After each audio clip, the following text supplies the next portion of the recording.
जोहार कुशल संवाद के आपण मन को स्वागत। सागुआ जोर जोर धरती थी धोप फर फर कांस फूल लहरालान पार्वण ऋतु आलान। इ शरद ऋतु रे पशु पक्षी वृक्ष लता सब जीव जगत रो मन किछि ना किछि उल्लसित थिसी। तार संगे मनुष्य मार्कर मन उल्लसित थिसी कि इ ऋतु रे जगत जननी माँ दुर्गा धरा पृष्ठ के अवतरण करवार अवसर रे इ सृष्टि माँ के पूजा अर्चना करसी। तार संगे मार सेवा करसी।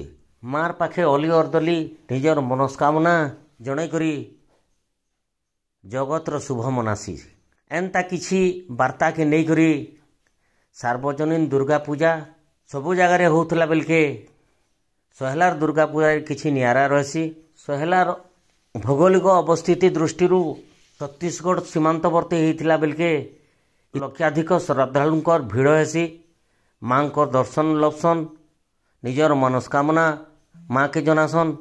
तार संगे आयोजक कमिटी द्वारा आयोजित होइथिबार विभिन्न सांस्कृतिक कार्यक्रम रे मन के किछि मनोरंजित करसन। ई वर्ष लक्षाधिक श्रद्धालुंकर भीड़ के दृष्टि रे रखी करी सोहेला दुर्गा पूजा कमिटी भी तत्पर अछन आमंत्रण करवार लगी तोरण साजसज्जा आलोकीकरण तथा विभिन्न सांस्कृतिक दल संगे जोगाजोग करी लोक मानकर मनोरंजन के दृष्टि रखिकी प्रस्तुत होछन सोहेला सार्वजनीन दुर्गा पूजा कमिटी सदस्य माने। ई अवसर रे श्रद्धालु मानकर विभिन्न समस्या तथा सोहेला समस्या के नेइकरी सार्वजनीन दुर्गा पूजा कमिटी तथा सबु विभागीय उच्चपदस्थ अधिकारी मानकर सहित मिसिकरी गोटे प्रस्तुति बैठक अनुष्ठित होइतिला।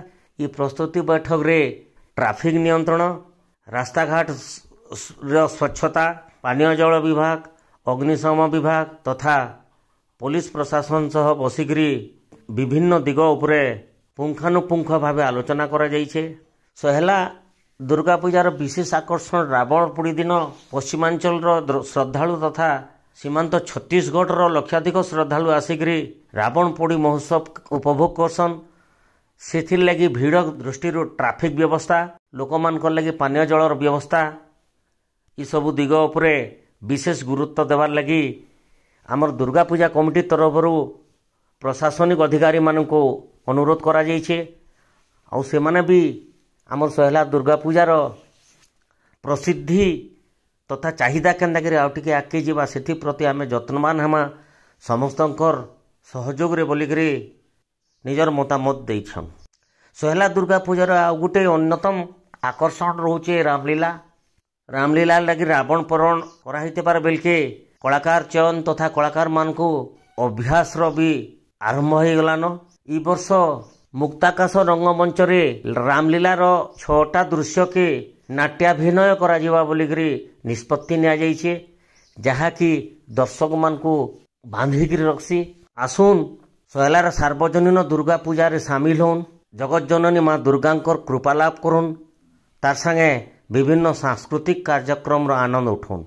आसुन देखमा पूरा रिपोर्ट। प्रकाश देवता जो 10 दिन जेन जेन कार्यक्रम है समस्त को सहयोग करवार अनुरोध कर विभिन्न रकम अफिसर मैंने जाइए ब्लॉक न धरिकी तहसिलदार न धरिकी पदमपुर एसडीपीओ आम पैसी आदि जे लोग आते समस्ते निज निज मत व्यक्त कले और निर्विघ्न निरापद केन्द्र रकम सोहेला पूजाटा इतर अनुष्ठित होगा आलोचना है।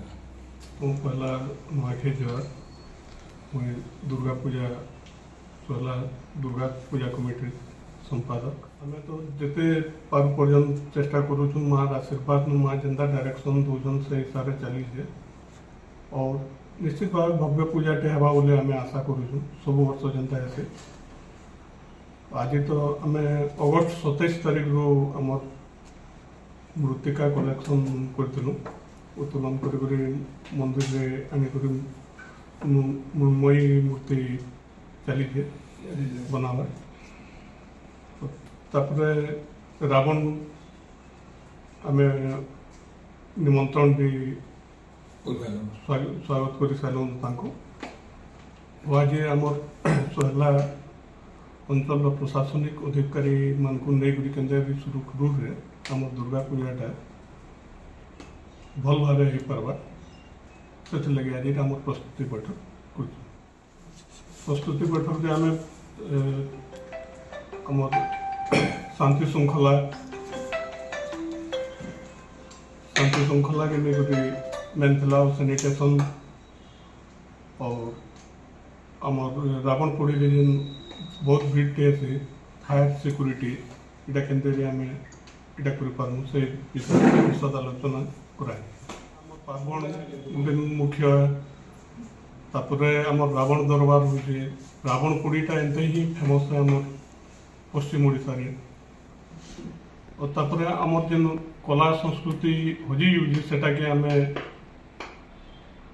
डाकी आम पार्वण मंच रे कला के प्रदर्शन करावा लगी चेष्टा करा स्पोर्ट्स और नाना और बहुत जेनटा लुकी होथवार खेल भी आमर इनो संस्कृति क्रीड़ा रे इंक्लूड करिछु आमे ओपेरा गुटे भी डका है तापर गुड़ाए सांस्कृतिक कार्यक्रम जेनता आमर आर्केस्ट्रा है और देशर अंतर जातीय स्तर में भी बहुत टीम मान को डकाई कला प्रदर्शन करवार आमर ये अंचल सोहला अंचल जी 40-50 खंड गाँ अच्छे आम सोहला गंती शासन थिला से स्वतंत्र आम अनुरोध कर भाव जे आम खाली सोहला दुर्गा पूजा करूँ आम आंचलिक इटा दुर्गा पूजा है आम अंचल के नहीं आम दुर्गा पूजा करसूँ और समस्त अनुरोध कर आसन माँ को दर्शन करूँ शांति श्रृंखला सहित दर्शन कर जेन मनोकामना अच्छे माँ मागिक पूरण कर मोर ना चंद्रमणि भंज मैं सह संपादक सोहेला दुर्गा पूजा कमिटी सोहेला माँ आसुचन आपण अंचलवासी मान समस्त को श्रद्धेय विनम्र अनुरोध अच्छे आसबे समस्ते सार्वजनीन दुर्गा पूजा कमिटी जेन आयोजन करुचे से पूजा और यात्रार महत्व के ऊपर के उठामा और आनंद उल्लास सहित पूजा के पालन करमा। धन्यवाद।